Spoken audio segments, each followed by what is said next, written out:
Baik, selamat pagi, siang, sore, dan petang teman-teman. Em, Mata kuliah tinjauan kali ini kita lakukan kembali dengan cara asinkronus sehingga kita bisa menyimak perkuliahan ini dengan sederhana dan di rumah masing-masing meskipun kita tetap melaksanakan perkuliahan. Saya sengaja melakukan perkuliahan dengan metode ini karena saat berpuasa teman-teman mungkin membutuhkan waktu yang lebih untuk beribadah dan saya berusaha untuk memberikan waktu itu gitu ya. Baik, teman-teman, hari ini kita akan membahas tentang seni sebagai ekspresi. Bagaimana seni rupa itu bisa berkaitan dengan persoalan-persoalan yang sifatnya sangat kejiwaan dan sangat psikologis. Ada 4 tujuan pembelajaran yang perlu kita fahami dalam materi ini. Yang pertama adalah untuk memahami konsep seni sebagai ekspresi. Yang kedua, menjelaskan hubungan seni dan psikologi. Yang ketiga, mengidentifikasi ekspresi dalam karya seni. Dan yang keempat, menganalisis karya seni dari perspektif ekspresif. Teman-teman, seni dalam perspektif psikologi itu merupakan sebuah hal yang sangat mahfum atau yang sangat layak untuk kita fahami semuanya. Um, Mungkin teman-teman pernah memiliki persoalan yang cukup khusus dalam dunia seni. Misalkan, teman-teman menganggap karya itu bagus, tapi teman yang lain menganggap karya itu jelek. Maka, karya itu sangat berhubungan dengan psikologis orang-orang tertentu. Jadi orang tertentu akan menyukai warna biru, sedangkan orang yang lain menyukai warna merah. Itulah kenapa seni selalu disebut sebagai fenomena psikologis, fenomena kejiwaan. Ada orang yang suka dengan lagu beat kenceng, misalkan lagu-lagu rock, misalkan. Ada orang yang suka dengan lagu-lagu keroncong, misalkan. Itulah kenapa seni selalu dikaitkan sebagai fenomena psikologis. Dalam konteks seni rupa kontemporer atau seni rupa kita hari ini, seni sebagai fenomena psikologis juga seringkali kita lihat begitu. Em, ada orang yang mungkin suka dengan karya-karya dekoratif, ada orang yang suka dengan karya-karya simbolis dan lain sebagainya. Itu merupakan fenomena psikologis. Fenomena psikologis yang paling kentara, paling terlihat dalam dunia seni adalah tanda tangan sebenarnya teman-teman. Jadi teman-teman, kalau misalkan teman-teman ingat dulu tanda tangan teman-teman ketika SD, SMP, SMA, dan sekarang saat kuliah, mungkin teman-teman memiliki tanda tangan yang berbeda. Itu kenapa? Karena perkembangan psikologis manusia itu meningkat. Maka fenomena psikologis manusia juga akan berurutan atau terkait dengan hal itu. Nah, itu adalah seni sebagai fenomena psikologis. Yang kedua, seni sebagai ekspresi kejiwaan. Teman-teman tentu tahu bahwa setiap jiwa manusia itu memiliki spesifikasi yang khusus begitu, seperti yang saya katakan tadi di awal. Um, si A mungkin lebih memiliki preferensi kesukaan terhadap ini, si B kesukaan terhadap ini gitu ya. Itu semua dipengaruhi oleh ekspresi kejiwaannya.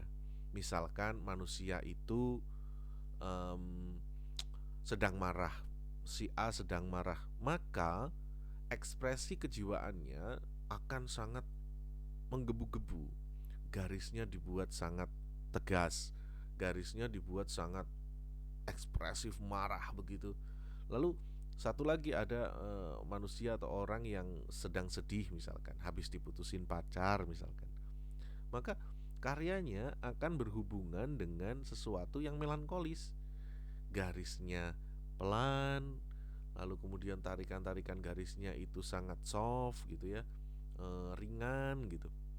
Nah, hal-hal demikian yang sebenarnya menjadi keterkaitan antara karya seni dengan ekspresi kejiwaan. Begitu pula pemilihan warna, pemilihan komposisi dan lain sebagainya. Itu eh, persoalan seni sebagai ekspresi kejiwaan. Dan yang ketiga adalah hubungan seniman dan karya serta penikmat seni. Seniman sebagai seorang pemroduksi wacana membuat sebuah karya yang bertujuan untuk berkomunikasi kepada penikmat seni.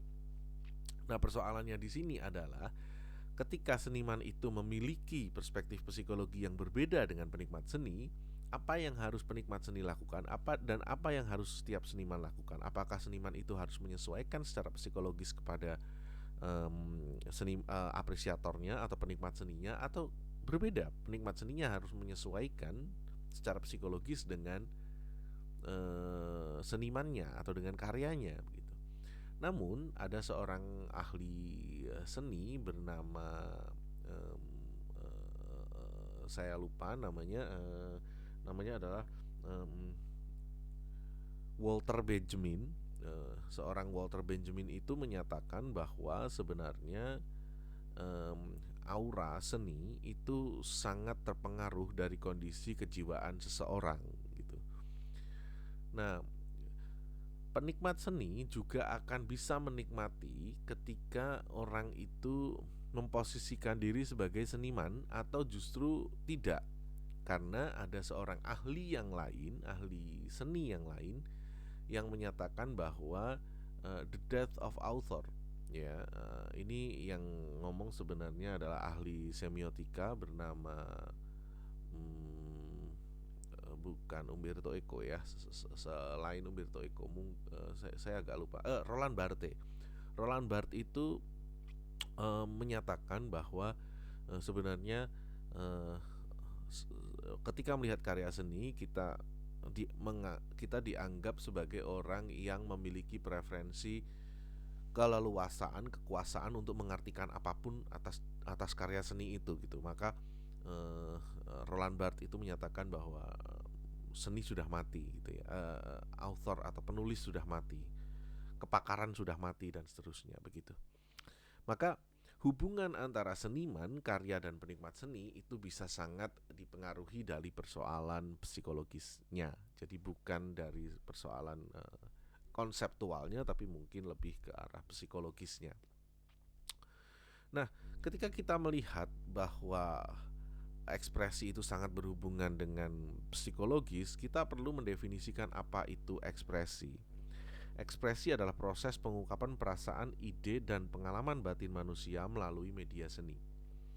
Ya, jadi ekspresi adalah proses pengungkapan perasaan. Jadi ketika kalian memiliki perasaan tertentu dan kalian ingin mengungkapkan ide juga dan pengalaman batin yang kalian rasakan, maka itu disebut sebagai ekspresi. Dan biasanya itu seharusnya dilakukan menggunakan media seni atau melalui media seni. Yang jadi persoalan sebenarnya adalah bagaimana jika manusia berekspresi tanpa adanya seni. Maka yang terjadi, manusia itu akan melakukan sesuatu yang mungkin tidak terbayangkan oleh orang-orang yang lain, seperti Van Gogh misalkan.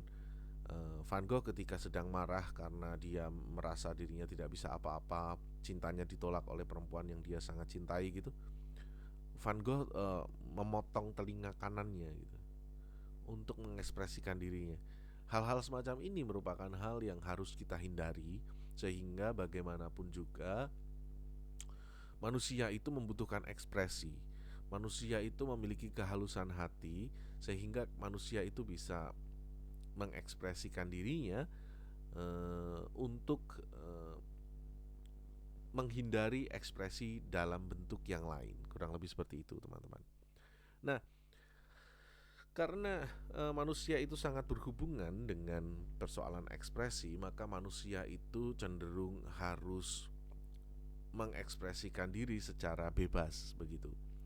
Maka karya seni seharusnya bisa mewakili kebebasan itu. Kebebasan karya seni, misalkan dibuat oleh Affandi, karya seni itu harus membebaskan batin manusia. Jadi ketika manusia itu memiliki batin tertentu, maka batin itulah yang diolah kemudian dibebaskan sekuat mungkin. Ada persoalan yang pertama, yaitu ruang kebebasan imajinasi. Manusia memiliki imajinasi yang luar biasa besar, manusia memiliki imajinasi yang sangat luas, dan itu harus dibebaskan. Ketika itu tidak dibebaskan, maka itu akan menjadi sebuah persoalan baru, di mana manusia menjadi tidak memiliki imajinasi, manusia menjadi robot, manusia tidak bisa memiliki inovasi-inovasi dalam hidupnya, sehingga akan terjadi stagnansi dalam sebuah era begitu. Nah, ketika seni itu menjadi sebuah kebebasan bagi manusia, maka kita bisa membuktikan di era itu pula lah manusia memiliki teknologi-teknologi yang sangat canggih.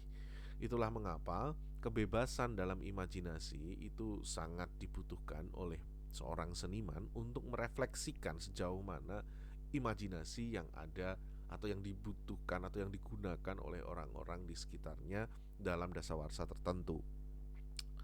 Yang kedua, media refleksi pengalaman hidup. Ketika kalian melukiskan sesuatu, kalian seringkali melukiskan pengalaman hidup kalian. Kalian merasa pernah terjatuh di tempat tertentu, kalian gambarkan, kalian lukiskan. Kalian pernah merasa bahagia di sisi tertentu, kalian melukiskan sisi itu dan seterusnya. Maka karya seni seringkali menjadi refleksi pengalaman hidup, menjadi gambaran pengalaman hidup. Apa gunanya refleksi karya seni dalam pengalaman hidup? Gunanya adalah dua hal. Untuk seniman, seniman itu bisa memahami sejauh mana hidupnya sudah berjalan, sehingga ketika nanti dia melakukan sesuatu yang sama, dia tidak akan terjebak pada kesalahan yang sama. Bagi seorang apresiator, melihat refleksi tersebut, apresiator seharusnya bisa mengambil pengalaman seniman sehingga dia nanti tidak melakukan hal seperti seniman itu gitu ya, atau melakukan kesalahan seperti seniman itu gitu. Yang ketiga, sarana menyampaikan gagasan dan kritik. Nah, ketika seniman itu memiliki kondisi psikologis tertentu yang mewakili masyarakat tertentu, maka itu bisa menjadi gagasan dan kritik. Misalkan seorang seniman menyatakan atau melukiskan sesuatu tentang tingginya BBM di Indonesia misalkan, maka karena dia relate dengan masyarakat, maka gagasan tadi bisa menyuarakan gagasan yang ada pada rakyat-rakyatnya gitu. Kurang lebih seperti itu teman-teman. Itu adalah persoalan seni sebagai media gagasan dan kritik. Nah, yang selanjutnya adalah seni sebagai pelepasan emosi. Teman-teman, mungkin teman-teman pernah memiliki emosi yang meledak-ledak gitu ya.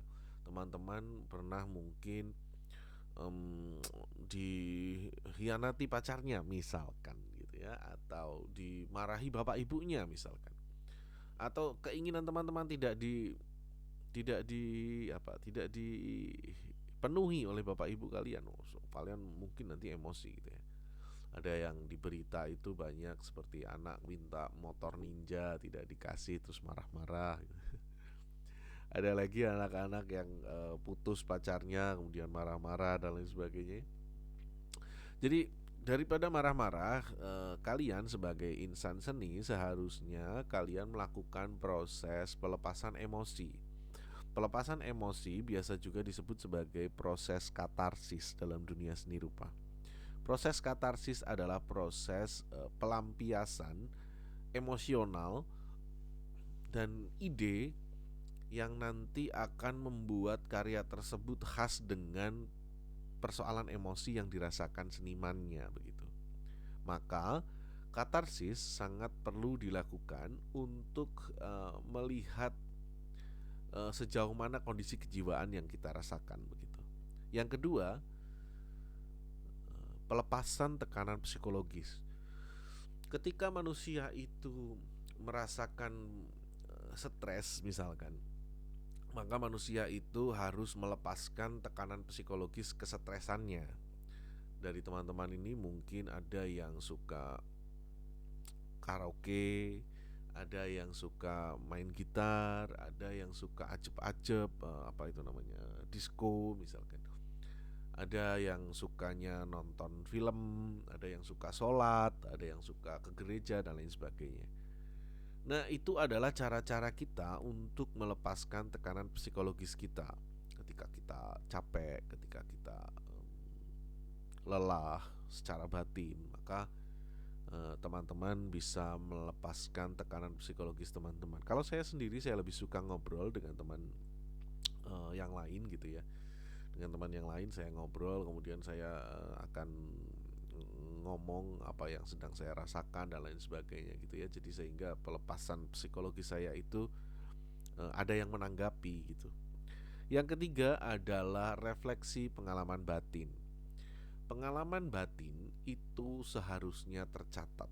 Kenapa demikian? Karena kita akan dianggap lulus ketika kita bisa mendokumentasikan dan berhasil melewati pengalaman batin tersebut.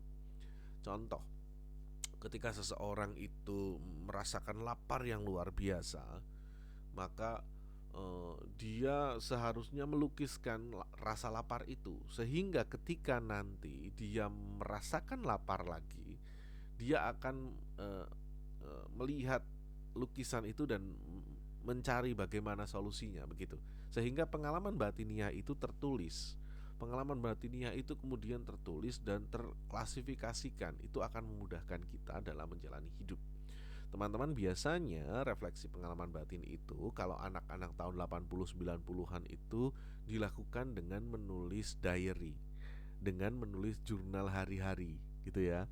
Mungkin teman-teman sekarang sudah tidak relate dengan persoalan itu, maka saya sarankan kalian memiliki jurnal hari-hari, namun jurnal tersebut dalam bentuk karya seni, AI atau apapun itu, yang penting bisa merefleksikan pengalaman batin kalian. Kemudian kita juga akan memahami bahwa karya seni itu dilihat dari sisi kesejarahannya gitu ya. Sehingga persoalan psikologi itu sangat terikat dengan persoalan sejarah. Contoh, orang Yunani kalau marah itu akan berbeda dengan orang Indonesia meskipun sama-sama melakukan atau memberikan luapan emosi yang sama. Maka persoalan itu menjadi sebuah hal yang cukup bisa kita bedakan nantinya antara ekspresi emosi orang Indonesia dengan ekspresi emosi orang Yunani.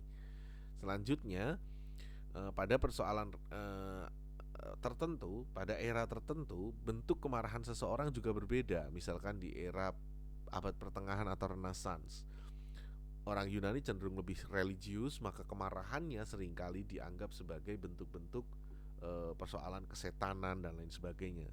Di era modern, seni sebagai ekspresi individual.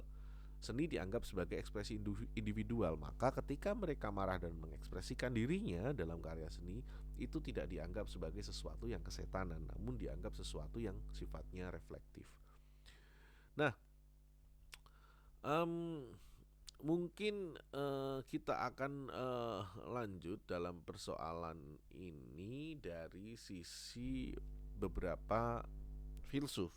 Ada seorang filsuf bernama Immanuel Kant yang menyatakan bahwa keindahan itu muncul dari ketiga interaksi, yaitu interaksi dari seniman atau kreator, karya seni atau objek, dan yang ketiga adalah penikmat. Seperti yang saya katakan tadi bahwa seniman cenderung membuat karya seni melalui ekspresi dirinya.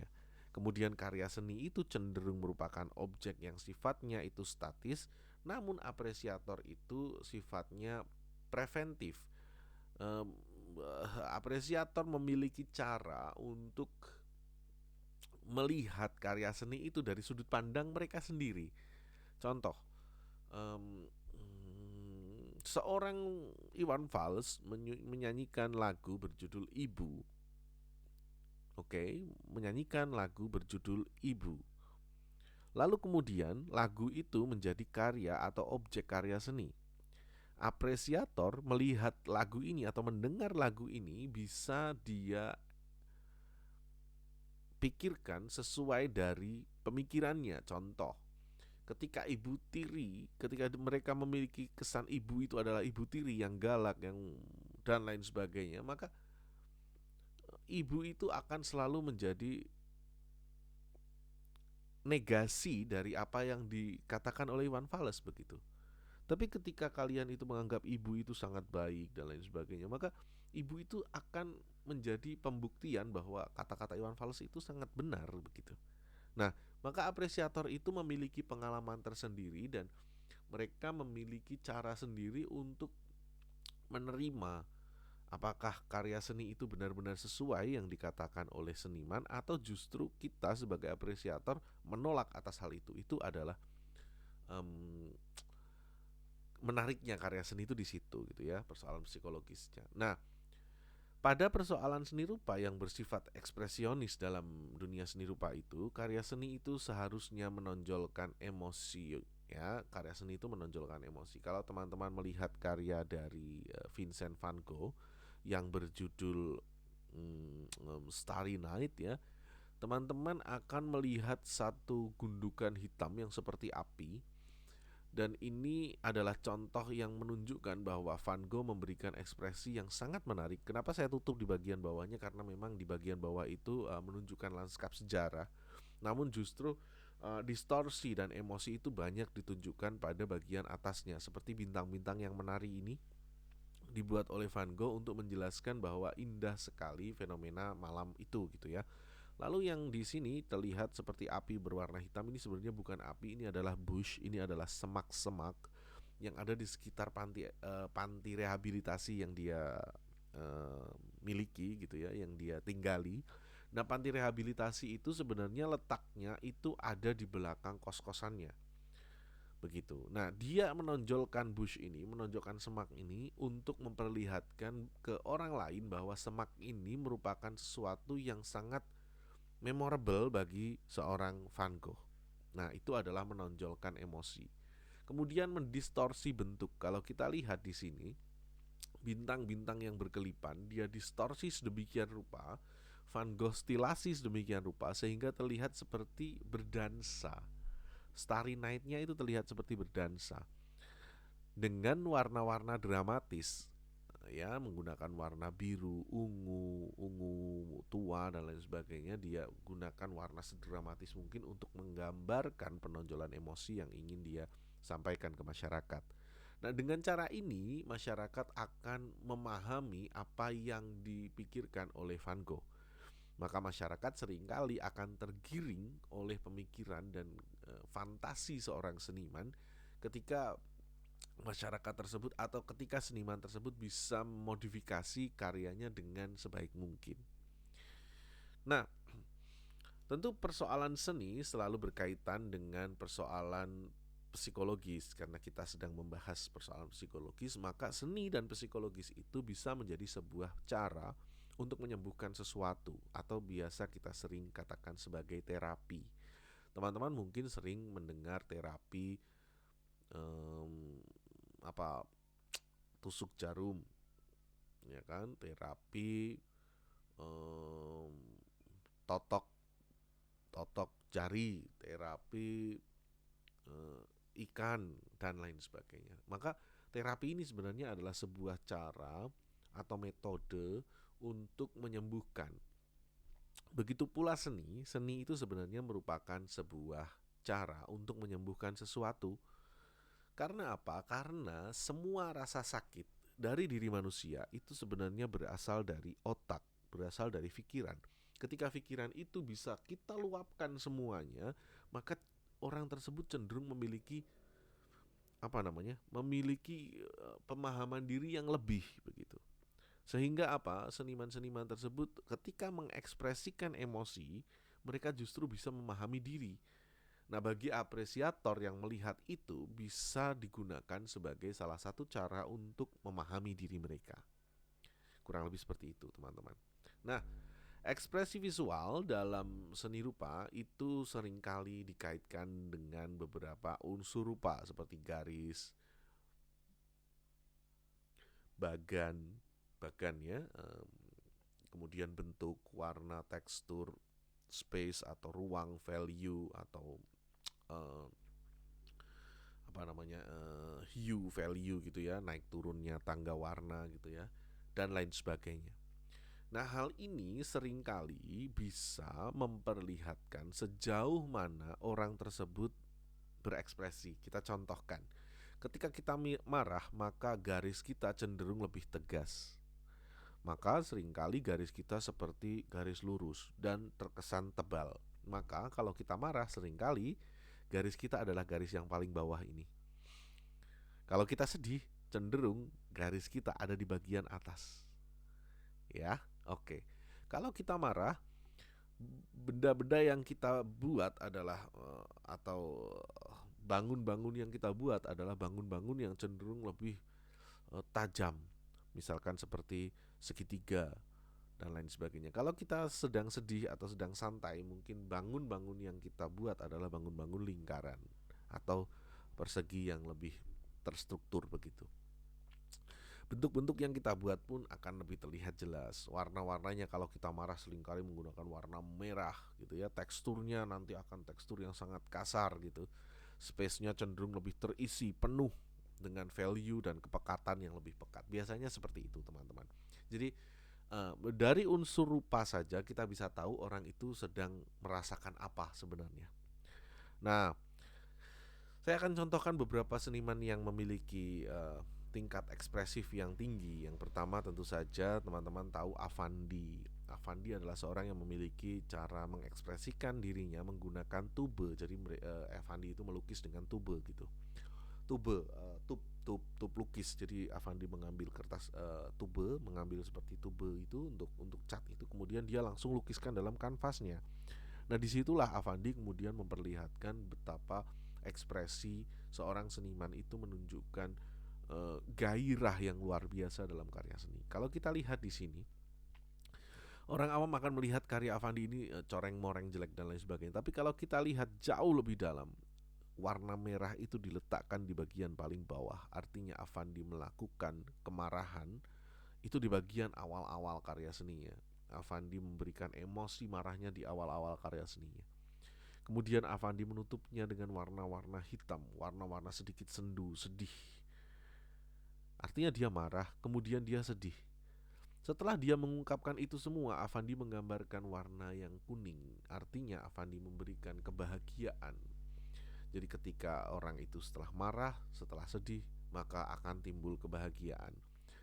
Juga seperti karya Vincent van Gogh yang dibuat oleh Van Gogh. Jadi Van Gogh itu sempat ditolak oleh seorang perempuan yang dia cintai, kemudian dia merasa agak linglung dan pikirannya menjadi kacau. Lalu Van Gogh itu memiliki penyakit bernama penyakit schizofrenia. Dia tidak bisa membedakan antara yang nyata dan yang mimpi, sehingga dia memotong kuping bagian kanannya untuk menunjukkan apakah ini mimpi atau nyata begitu. Itu ekspresi seorang Vincent van Gogh. Kalau kita lihat ekspresinya, Vincent van Gogh selalu menggunakan garis-garis datar semacam ini. Ya, garis-garis lurus ke bawah, garis-garis lurus yang sangat tegas gitu. Itu artinya bahwa Van Gogh memiliki kehidupan yang sangat luar biasa memprihatinkan. Lalu yang selanjutnya adalah Edward Munch. Ini adalah seorang seniman Belanda yang hidup di Amerika. Lalu kemudian Munch itu melihat bahwa fenomena malam kala itu terjadi ledakan Gunung Krakatau di Indonesia, dan efek merahnya langit itu sampai ke Amerika, teman-teman. Nah, kemudian efek langit yang merah dari Krakatau ini membuat Munch merasa takut, gitu ya. Maka judulnya adalah Scream. Dia seperti melihat banyak orang yang ketakutan, kemudian dia juga dirinya sendiri ketakutan gitu. Dia menggambarkan ketakutan bukan sebagai ketakutan berbentuk tegas, tidak menggunakan garis-garis yang kasar dan tegas. Munch justru menggunakan garis-garis yang slender, menggunakan garis-garis um, yang slow, yang ringan begitu. Itu menunjukkan bahwa ketakutan dari Munch itu adalah ketakutan yang sampai membuat dirinya itu lemas begitu. Ketakutan yang sampai membuat dirinya itu mau fainted gitu, mau pingsan gitu. Kurang lebih seperti itu, teman-teman. Itu adalah bentuk ekspresi dari Edward Munch, dan seperti yang teman-teman tahu, akhirnya karya ini menjadi inspirasi bagi banyak film-film horor dan lain sebagainya. Baik, saya memiliki 3 pertanyaan dari diskusi yang kita bahas tadi. Yang pertama, apakah karya seni semuanya merupakan ekspresi, gitu ya? Bagaimana ketika kalian melamun dan membuat doodle sembarangan, apakah itu bentuk ekspresi atau bentuk ketidaksengajaan? Apakah setiap seni itu selalu merupakan ekspresi? Apakah karya seni yang kalian buat dengan tidak mengungkapkan ekspresi tertentu dengan misalkan ketika kalian marah sekali tapi kemudian kalian buat garis dengan sangat slender gitu. Apakah itu merupakan sebuah ekspresi? Apakah bisa dikatakan demikian? Silahkan bisa kalian nanti diskusikan. Yang kedua, bagaimana membaca emosi dalam lukisan itu perlu kalian pahami karena manusia adalah makhluk yang sangat bisa membohongi seseorang yang lain. Manusia itu bisa saja mengatakan lapar, sebenarnya dia sudah sangat kenyang, atau mungkin sebaliknya. Manusia itu bisa mengatakan kenyang meskipun sebenarnya sangat lapar. Nah, apakah dalam seni lukis itu seniman harus selalu dikaitkan dengan persoalan emosionalnya? Misalkan saya contohkan, ketika Salvador Dali diberikan pertanyaan apa yang sebenarnya Dali lukiskan gitu. Dali menjawabnya dengan sangat simpel, Dali loves money. Dali suka uang katanya. Apakah itu benar-benar mewakili pemikiran Dali? Itu juga harus difikirkan ulang. Jangan-jangan sebenarnya tidak seperti itu begitu. Lalu yang ketiga, apakah ekspresi lebih penting dari teknik? Bagaimana orang-orang yang melukis secara naturalistik? Bagaimana orang-orang yang melukis secara realistik? Sehingga mereka mengurangi sisi-sisi ekspresif mereka agar mereka bisa memahami persoalan yang lebih teknis begitu. Nah, bagaimana orang-orang yang ada di sisi teknis ini, apakah mereka bisa juga dikatakan sebagai seniman yang berekspresi atau tidak? Mungkin itu saja yang bisa kita informasikan pada pertemuan kali ini. Minggu depan saya akan membuat video kembali untuk kalian simak menjadi pertemuan ke-6, sehingga kalian tidak perlu atau tidak perlu menyisakan waktu bersama-sama, sehingga kalian bisa membuat nonton ini dengan dengan waktu luang kalian sendiri. Baik, saya akhiri dulu sampai di sini. Selamat mengerjakan tugas yang lain ya, bukan tugas saya, tugas yang lain, dan selamat bercengkrama bersama keluarga. Selamat pagi, siang, sore, petang, dan malam. Assalamualaikum warahmatullahi wabarakatuh.